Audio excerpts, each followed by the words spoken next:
Assalamualaikum warahmatullahi wabarakatuh. Kali ini kita akan berbicara tentang statistika.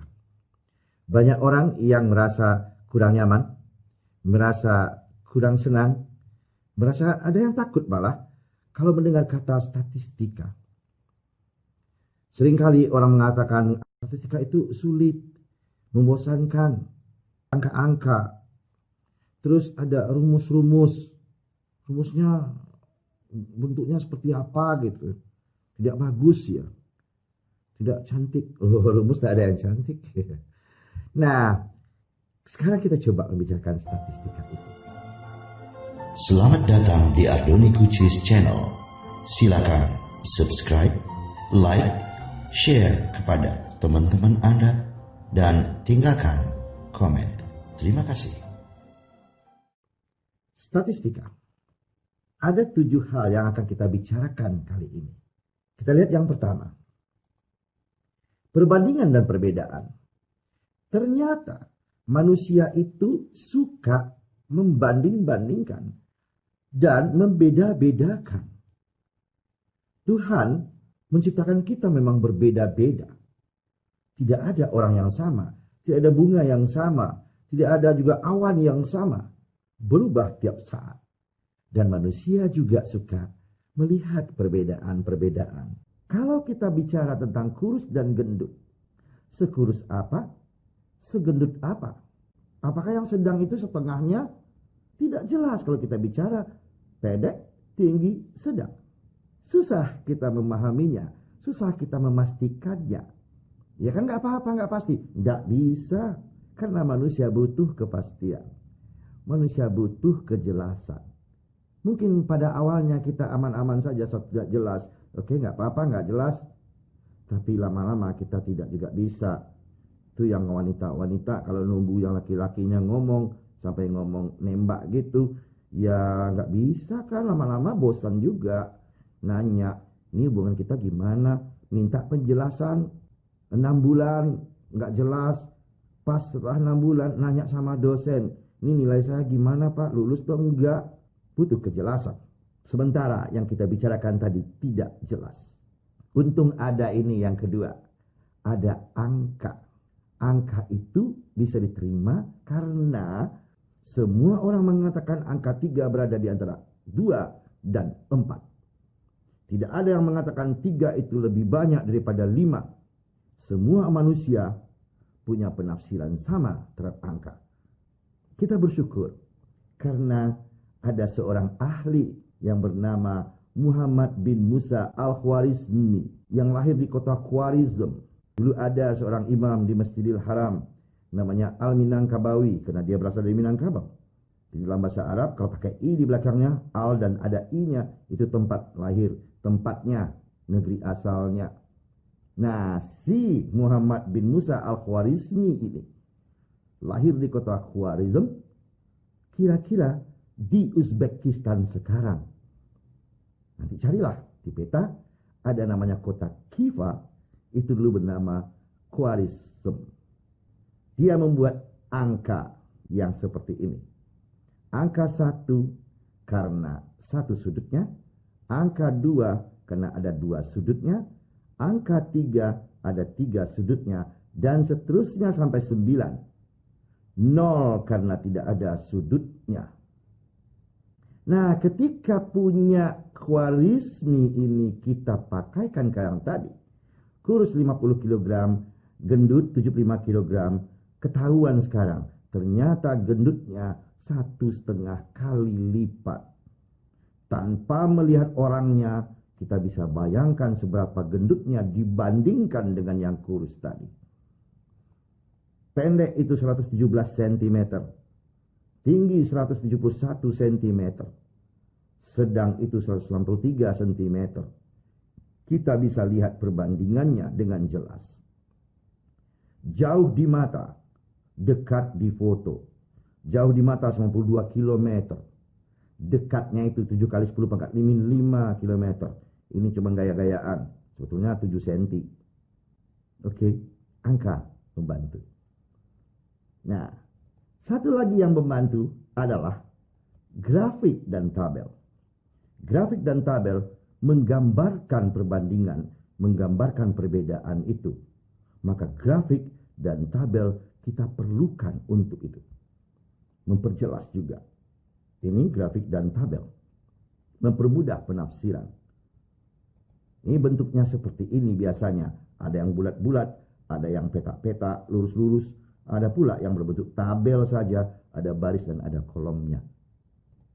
Kita sampai kepada yang nomor 4. Keseluruhan dan sebahagian. Kemampuan kita terbatas. Kita sebetulnya tidak bisa melihat seluruhnya. Kita tidak mungkin melihat segala sesuatu itu pada waktu yang sama secara seluruhnya. Tidak mungkin. Tidak mampu kita. Kita tidak bisa melihat semua manusia sekaligus. Tidak bisa. Kita hanya bisa melihat sebahagian-sebahagian. Tapi jangan cemas, karena memang kita hanya perlu sebahagian. Nanti kita ramalkan saja untuk keseluruhan. Baik. Keseluruhan kebahagiaan itu istilahnya dalam statistika dan metodologi penelitian. Seluruhnya itu namanya populasi. Sebahagian itu namanya sampel. Di sini kita lihat populasinya adalah ratu, Miss World. Ratu dunia, Miss World. Katakanlah jumlahnya ada 80. Setiap lomba Miss World rata-rata itu 80 orang yang ikut. Terus kita ambil sebahagian sampel 3 orang saja. Mewakili yang banyak tadi. Mengapa? Karena kita tidak sanggup mengukur yang 80 orang. Habis waktu kita. 80 orang cewek cantik semua ya, nggak enak juga, lama-lama bosan juga. Nggak cantik semua. Oke. Nah, apa yang kita ukur dari perempuan-perempuan manis itu? Tingginya, beratnya, lingkar dada, lingkar pinggang, lingkar pinggul. Ini kita ukur, kita ingin tahu. Kenapa cuma itu yang kita ukur? Sebab dengan 5 macam itu saja kita bisa bayangkan orangnya. Kalau lingkar dadanya 60, lingkar pinggangnya 30, lingkar pinggulnya 60, wah ini gitar Spanyol. Kalau lingkar dadanya, lingkar pinggulnya, serta lingkar pinggangnya sama, ini pensil. Nah, kita ukurlah ini. Ukuran itu, tinggi, berat, lingkar dada, lingkar pinggang, lingkar pinggul itu disebut statistik untuk sampel dan parameter untuk populasi. Barangnya itu juga namanya saja yang dibedakan. Apa itu parameter dan statistik? Ukuran, kriteria, parameter pada populasi, statistik pada sampel. Kita ukur sekarang. Dan dapat kita hasilnya. Yang 3 orang. Yang kita ukur kan 3 orang. Tingginya 170 cm, koma sekian. Beratnya yang kita ukur itu 60. Lingkar dada 90, lingkar pinggang 60, lingkar pinggul 90. Yang 3 orang. Nah, yang banyak-banyak ini kita kira-kira saja. Kira-kira 190 sampai 190. Agak tengah-tengah tadi. Kira-kira 50 sampai 70. Kira-kira 80 sampai 100. Karena tadi 90 kita ukur. Yang ini kita kira-kira. Yang ini kita ukur. Apakah ukuran kita itu sah dipakai untuk memperkirakan? Kalau sah, kita sebut statistik kita signifikan. Statistik kita ukur. Parameter kita kira-kira. Karena kira-kira pasti ada antaranya.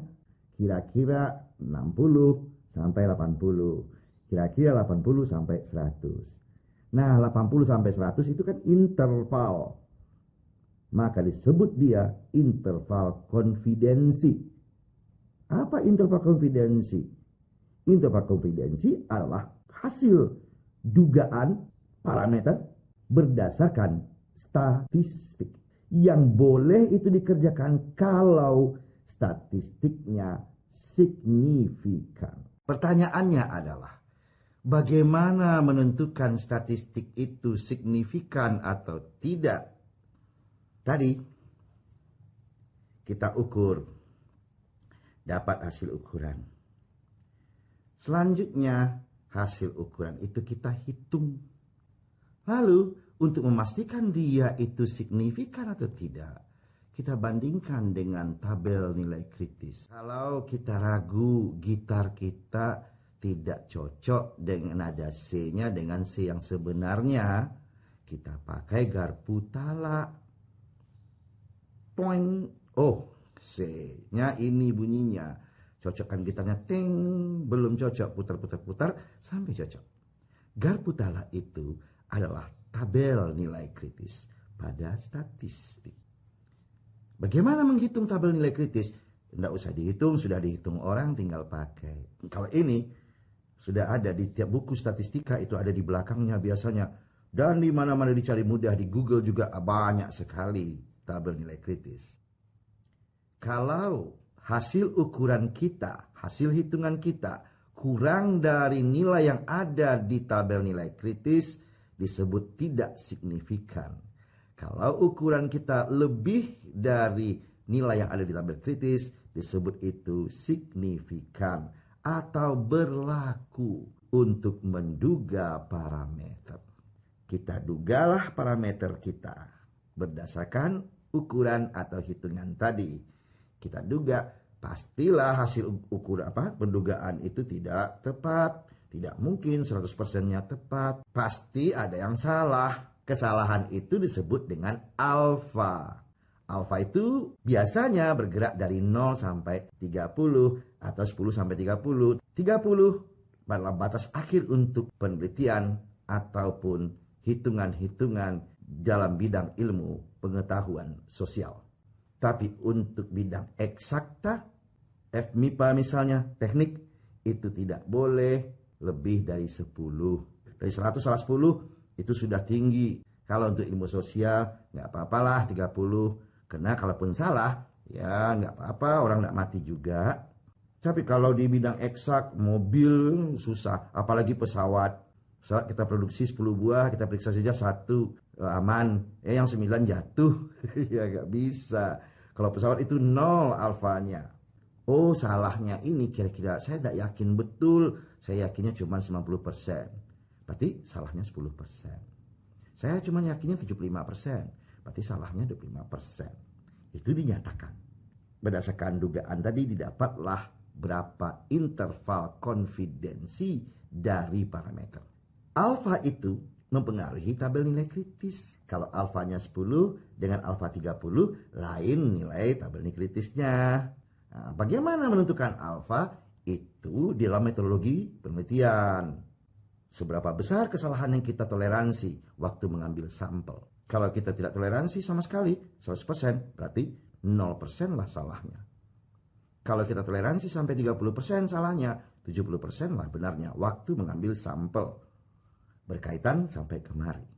Nah, ini namanya interval konfidensi. Statistik yang kita ukur tadi, kita hitung menggunakan statistika. Jadi statistik adalah hasil ukuran. Statistika adalah rumus untuk menghitung statistik. Bedalah statistika dengan statistik.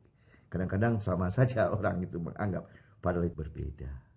Kita lanjutkan kemari. Statistika mengenal beberapa jenis data. Datanya berupa angka loh ini. Ya, jenisnya ada 4. Apa saja itu? Jenis data yang 4 itu adalah rasio, interval, ordinal, nominal. Rasio, karakteristiknya benar-benar 0. Kalau nolnya mutlak. Kalau disebut 0 berarti nggak ada. Tuh, berarti ada yang 0 yang ada. Ada nanti, sebentar lagi. 0 mutlak. Kalau saya bilang saya tidak punya uang saya jumlahnya 0, berarti saya benar-benar tidak punya uang. Kalau saya katakan misalnya mobil saya 0, itu benar-benar saya tidak punya mobil sama sekali. 0-nya mutlak. Dan tidak ada minus.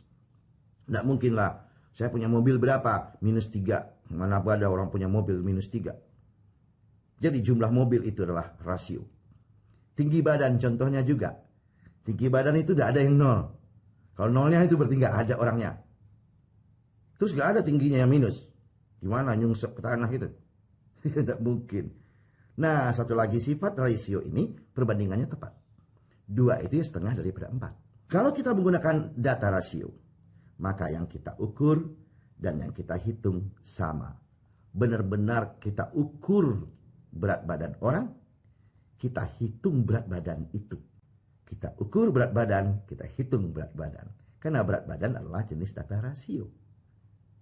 Yang kedua, interval. Interval ini nolnya ada.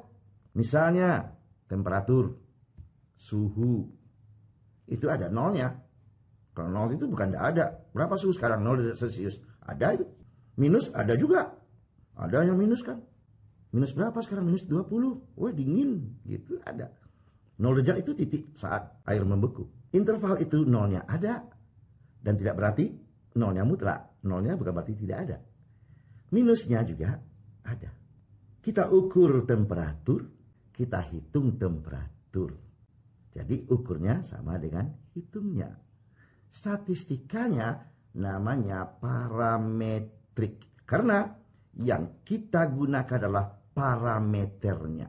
Angka kita ukur itu parameter. Yang kita hitung parameter itu juga. Maka disebut statistikanya parametrik. Ordinal. Ordinal tidak ada angka nolnya juga. Tidak ada angka nol. Bukan ada nol. Rasio nolnya mutlak. Ada. Interval nolnya ada. Tapi tidak mutlak. Ordinal tidak ada angka nol. Dan jaraknya sama.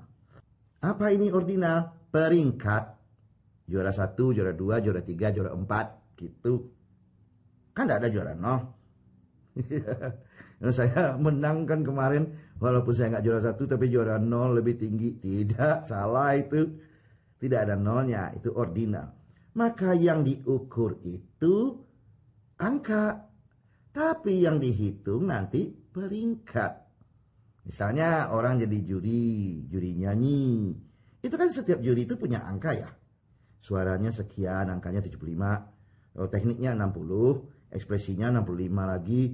Oh, ini penampilannya 71 misalnya. Oh, yang kedua angka lagi, angka. Itu diukur. Tapi yang diumumkan juri, peringkat. Dan tidak pernah pula orang memikirkan angkanya waktu itu.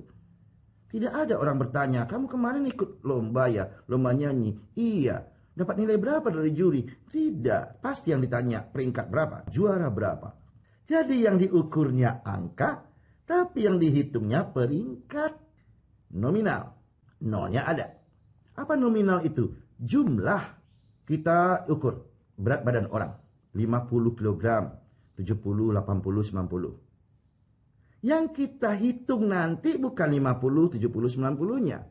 Tapi yang kita hitung adalah berapa banyak orang yang berat badannya 50. Berapa jumlah orang yang berat badannya 60. Bukan 50, 60-nya, jumlah orangnya.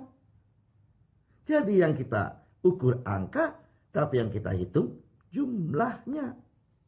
Tadi yang kita ukur angka, yang kita hitung peringkatnya. Ini parameter yang kita ukur. Yang kita hitung bukan parameter. Maka statistikanya non-parametrik. Apa itu parametrik? Apa itu non-parametrik? Nantilah, dari sekarang belum. Ya belum. Oke. Ada 2 hal yang biasa diperhatikan orang di dunia ilmiah. Yakni perbedaan dan hubungan. Bagaimana dengan pengaruh? Itu nantilah kita urus. Karena itu, maka ada statistika parametrik. Untuk perbedaan itu namanya uji T. Kalau yang untuk hubungan, korelasi persen. Non-parametrik untuk perbedaan, contohnya chi-kuadrat. Ada lagi nanti tuh Wilcoxon, ada Mann-Whitney, macam-macam. Contohnya chi-kuadrat. Nah, non-parametrik untuk hubungan, korelasi Spearman. Nah, ini yang T. Ini yang student T. Uji T. Wow, ke bawah. Lo ini penemunya ini orangnya. Namanya William Shelley Gossett. Inilah pakai nanti nih hitung. Wow. Kita hitung. Ini rumus-rumusnya. Wajar orang tidak suka. Wajar orang takut. Gimana itu? Tidak usah cemas, tidak usah ragu. Kita tidak perlu rumusnya. Cukup tahu saja. Lalu menghitung bagaimana? Ada komputer. Kita pakai komputer nanti. Masa ke Bukit Tinggi ada mobil naik pedati juga. Ke Jakarta ada pesawat kok, masa naik mobil, truk lagi. Ya biarlah kalau orang ikut barang nggak apa-apa. Ini pergi merantau ke Jakarta naik mobil, truk. Enggak ada pesawat. Ngitung statistika pakai tangan, pakai kalkulator. Apa itu? Buat apa? Nggak ada gunanya. Nggak nambah juga kepandaian kita. Ada komputer. Toh kita kan tidak belajar matematika. Kecuali orang itu jurusan statistika. Baru dia perlu ngitung pakai rumus. Kalau anak seni tasik itu melatih anak MIPA nyanyi. Ya jangan kasih anak MIPA-nya not balok. Tirukan saja bunyinya. Karena anak MIPA nggak suka juga not balok. Ada sih beberapa yang suka, tapi pada umumnya nggak suka. Anak seni tasik, seni itu nggak suka dengan rumus. Ada beberapa yang suka. Ini nggak usah kasih rumus, kasih komputer saja. Ya, kalau nanti latihan di MIPA, latihan nyanyi, paduan suara, jangan kasih not. Tirukan saja. Nggak perlu itu. Nggak nambah juga ilmu pengetahuannya, dia sudah susah. Sakit hati lagi dia. Nah, begitu pula statistika. Kita pakai saja komputer. Bolehkah itu? Ya boleh lah. Kita kan bukan jurusan statistika. Kalau memang kita bisa menghitung, tahu dengan rumus, dari dulu kita masuk statistika. Ya, oke. Udah. Review sekarang. Kita membicarakan tadi perbandingan dan perbedaan. Bahwa manusia suka membandingkan dan membedakan. Kita membicarakan angka. Bahwa pengertian penafsiran sama untuk semua manusia. Soal angka. Kita bicarakan tabel dan grafik mempermudah penafsiran. Kita bicarakan keseluruhan dan sebahagian populasi dan sampel. Karena kemampuan manusia terbatas. Kita sudah bicarakan jenis data. Jenis data berbeda, diperlakukannya berbeda juga. Ada 4 jenisnya. Kita bicarakan dalam penelitian itu biasanya ada 2 hal, perbedaan dan hubungan. Terakhir kita sudah lihat beberapa contoh dari uji statistika. Terima kasih.